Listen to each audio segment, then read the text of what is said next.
The room choked on ambition and cologne. I sat in the back of the grand lecture hall, knees pressed together, chin lifted, ignoring the weight of every stare that grazed me. When my name, Dr. Evelyn Warwick, rang out, the announcer's voice cut through the air like a scalpel. Class of 91, esteemed neurosurgeon and proud father of this year's valedictorian. The crowd roared with applause. I didn't flinch. My father strode to the podium, his gait as precise as the incisions he'd made for decades. He tugged at his cufflinks, a ritual I knew from childhood, when he'd nudge my shoulders square. His eyes never found mine. "Medicine demands rigor," he began, his voice smooth as sterile steel. "Raising a child to master it requires the same." The audience chuckled, charmed. My sister, Nora, glowed from the front row, her valedictorian sash glinting. She'd earned it, no question. But I wasn't here to compete. I was here for her, for myself, and maybe for Leela, my youngest sibling, still trapped in their orbit. My father's speech wove a glossy tale of Nora's brilliance, her disciplined mind, her inevitable rise. I'd heard it before, recycled at galas and in emails to donors. But then came the blade. At least one of my children didn't disappoint. The room laughed lightly like it was a quip. My pulse spiked, but my face stayed stone. Leela's hand grazed mine, a fleeting anchor. Nora didn't turn. I wouldn't have either.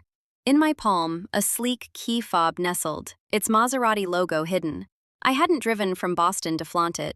I'd come to stand tall, to show Leela there was a world beyond their rules. The applause surged as my father descended, shaking hands with the provost. My mother stood for photos, her smile tight. I stayed seated, watching from a distance I'd learned to measure in years, not feet. Outside, under the elms, my Maserati Quattroporte waited, its navy finish catching the dusk. I'd left Boston at dawn, the city still asleep, just me and the hum of the engine on I-90.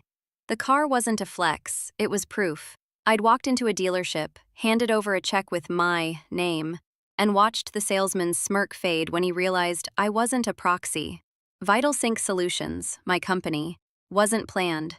It sparked from a failed residency, a scribbled idea in a cramped loft, an AI-driven system to predict patient crises before they hit. My mentor called it a pipe dream. I built it anyway. 4 years of ramen, maxed cards, and a lease on a closet-sized apartment later, we'd inked deals with 2 major hospital networks. Last week, we'd hired our 50th employee. Yesterday, Stat Magazine dubbed us healthcare's quiet disruptor. Today, I was parked at Nora's graduation, steps from a man who thought I'd thrown my life away. Post-ceremony, I lingered until the crowd thinned, then walked to the lot. The Maserati gleamed, drawing whispers from nearby grads. My heels clicked and their chatter stopped. I pressed the fob, the car purred open. "Selene," my father's voice sliced through. I turned. He stood there, jacket off, eyes flicking to the car, then me. Something, surprise, maybe unease, crossed his face. He said nothing, neither did I. I slid into the driver's seat, eased out, and let the engine's growl speak for me. Back on the lawn, my family posed for photos. My mother in emerald silk smoothed her skirt. Nora stood radiant. My father orchestrated the shot like he was in an OR. Lila lingered behind, scrolling her phone, visibly detached. "Selene, join us," my mother called, her tone clipped. I stepped beside Lila, but my mother paused the photographer. "Maybe Selene on the end, her outfit's a bit off-tone." I wore ivory silk, they were in jewel tones. I nodded, shifting to the edge. Lila's fingers brushed mine, silent solidarity. The photographer adjusted us, nudging me farther out. I smiled on cue, a reflex honed by years of being cropped from their frame.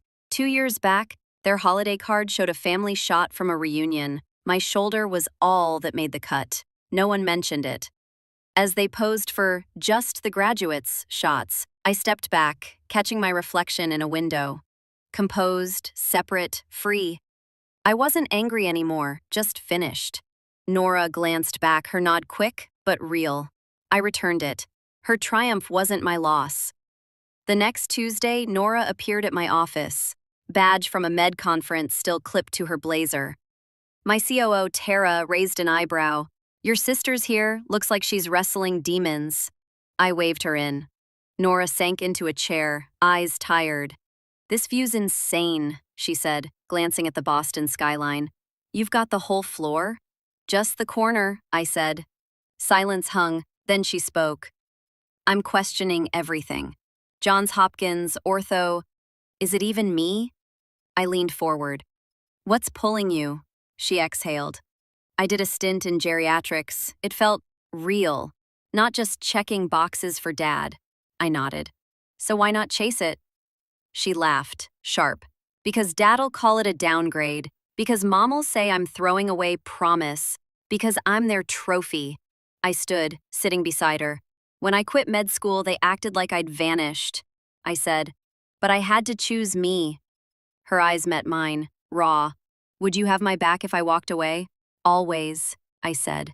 She paced my office, phone in hand, voice steady, as she told my father she was deferring ortho for geriatrics. His reply was cold, cutting her off. Money, approval, all of it. She hung up, shoulders sagging. I handed her a coffee. Lila texted, Dad's losing it. Says, first Selene, now Nora, like it's a plague. I showed Nora, who smirked. We're a disease now. We sat shoulder to shoulder, the city's lights flickering below. It hurts, she said. But it's right. It is, I said. Love shouldn't come with a leash. An email landed days later from St. Jude's Medical Center, my father's hospital. Proposal, pilot program for VitalSync. No mention of him, just data-driven interest. A year ago, I'd have craved his nod. Now, it was my work they wanted. I forwarded it to Tara. Set it up. That October, I walked into their gala, Tara at my side, my gown sharp as my focus. My father was honored, his name etched in gold. Whispers followed me, but I let them. I paused at a photo wall, him, in scrubs, commanding. I didn't need his spotlight. As we left, I didn't glance back. The city waited, and I was enough.